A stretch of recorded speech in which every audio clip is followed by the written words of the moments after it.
Welcome to Physics Tuition.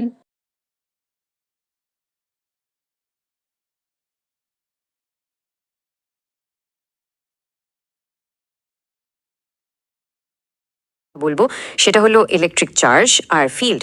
চলুন এই অদৃশ্য কিন্তু অমসং শক্তিশালী জগতের রহস্যটা একটু একটু করে জেনে নেওয়া যাক। এই যে মাঝে মাঝে দরজার হাতল থেকে একটা ছোট্ট শক লাগে, তাই না? এই খুব সাধারণ অভিজ্ঞতাটা দিয়েই আজকের আলোচনাটা শুরু করা যাক। এই ছোট শক বা জ্যাপ আসলে স্থির বিদ্যুতের একটা দারুণ উদাহরণ, আর এটাই আমাদের ইলেকট্রিক চার্জ বোঝার প্রথম ধাপ। তো চলুন একেবারে গোড়া থেকে শুরু করা যাক। বিদ্যুৎ বুঝতে গেলে আগে তো এর উৎসটা জানতে হবে, তাই না? আর সেই উৎসটাই হলো ইলেকট্রিক চার্জ। সুতরাং প্রথম প্রশ্ন, এই চার্জ জিনিসটা আসলে কি? তাহলে ইলেকট্রিক চার্জ কি? খুব সহজ করে বললে এটা হলো পদার্থের কণার একটা একেবারে ভেতরের মানে মৌলিক একটা ধর্ম। ঠিক এই ধর্মের জন্যই বস্তুগুলো ইলেকট্রিক আর ম্যাগনেটিক প্রভাব তৈরি করতে পারে, আবার অনুভবও করতে পারে।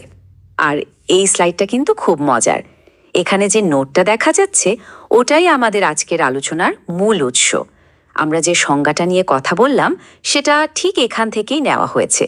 মানে আমরা আসলে মূল নোটগুলোকেই ভেঙে সহজ করে বুঝবার চেষ্টা করছি।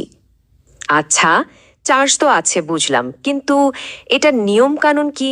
এটা ঠিক কিভাবে কাজ করে? মানে এর কিছু তো রুলস অফ দ্য গেম আছে, তাই না? চলুন সেগুলোই জেনে নেওয়া যাক। ইলেকট্রিক চার্জের প্রধানত তিনটে মৌলিক বৈশিষ্ট্য আছে। প্রথমটা হলো এটা একটা স্কেলার রাশি, মানে এর শুধু মান আছে, কোনো দিক নেই। 2 নম্বর, এটা সবসময় সংরক্ষিত থাকে, মানে চার্জ তৈরি বা ধ্বংস করা যায় না, শুধু এক জায়গা থেকে আরেক জায়গায় পাঠানো যায়। আর 3 নম্বর এবং সম্ভবত সবচেয়ে ইন্টারেস্টিং যে বৈশিষ্ট্যটা, সেটা হলো এটা কোয়ান্টাইজড। এই কোয়ান্টাইজেশন ব্যাপারটা খুবই জরুরি। এর মানে হলো চার্জকে আপনি যখন খুশি যেমন তেমন পরিমাণে পাবেন না। এটা সব সময় নির্দিষ্ট প্যাকেটে আসে, যা গোনা যায়। ব্যাপারটা অনেকটা টাকার মতো, যেখানে সবচেয়ে ছোট একক হলো 1 টাকা বা 1 পয়সা। আপনি তো আর 1.5টা 1 টাকার কয়েন ব্যবহার করতে পারেন না। আর এই পুরো ব্যাপারটাকেই একটা সহজ ফর্মুলায় ফেলা যায়, Q is equals to N E. এখানে কিউ হলো মোট চার্জ, ই হলো একটা ইলেকট্রনের চার্জ, যেটা চার্জের সবচেয়ে ছোট একক, আর এন হলো একটা পূর্ণ সংখ্যা, যেমন 1, 2, 3। চার্জ কখনোই 1.5টা বা 3.25 ইলেকট্রনের সমান হতে পারে না। চলুন আবার একটু আমাদের মূল নোটটা দেখে নিই। দেখুন এখানে কত পরিষ্কার করে এই বৈশিষ্ট্যগুলো, বিশেষ করে কোয়ান্টাইজেশনের এই Q equal to N E সূত্রটা লেখা আছে। এতে বোঝা যায় আমাদের তথ্যগুলো সরাসরি মূল উৎস থেকেই আসছে। তো চার্জ কি, তার বৈশিষ্ট্য কি, এগুলো তো জানলাম।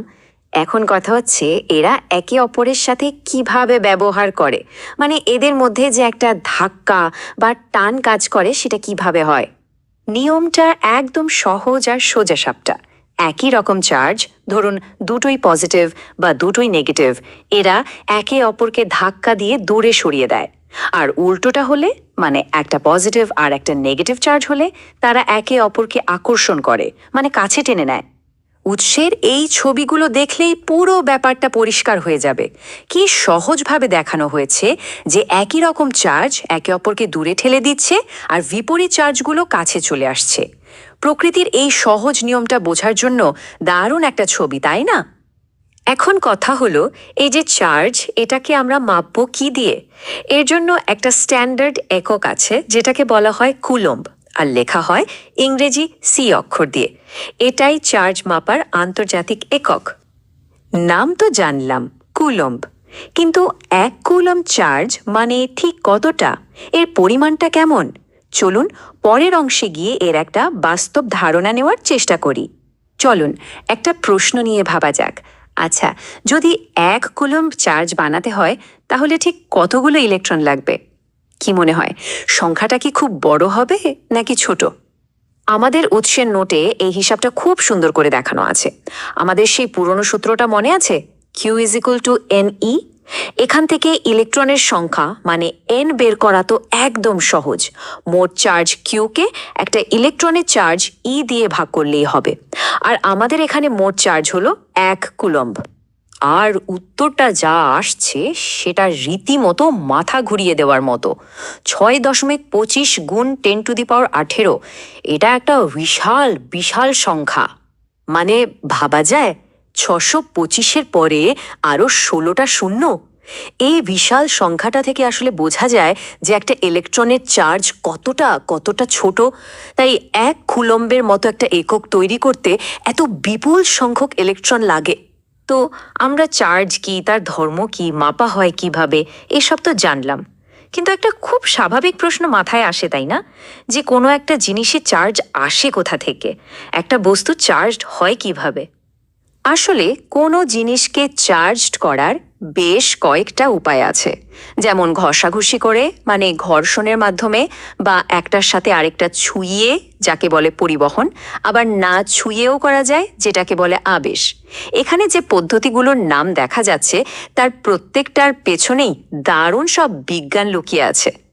আর একদম শেষে চলুন আবার আমাদের সেই প্রথম অভিজ্ঞতাটায় ফিরে যাই, দরজার হাতলের ওই ছোট্ট শখ। এই যে এতগুলো পদ্ধতি দেখলাম, এগুলোর কোনটা ওখানে কাজ করে আর কিভাবে? এই প্রশ্নটাই কিন্তু আমাদের পরের আলোচনার দরজা খুলে দেয়।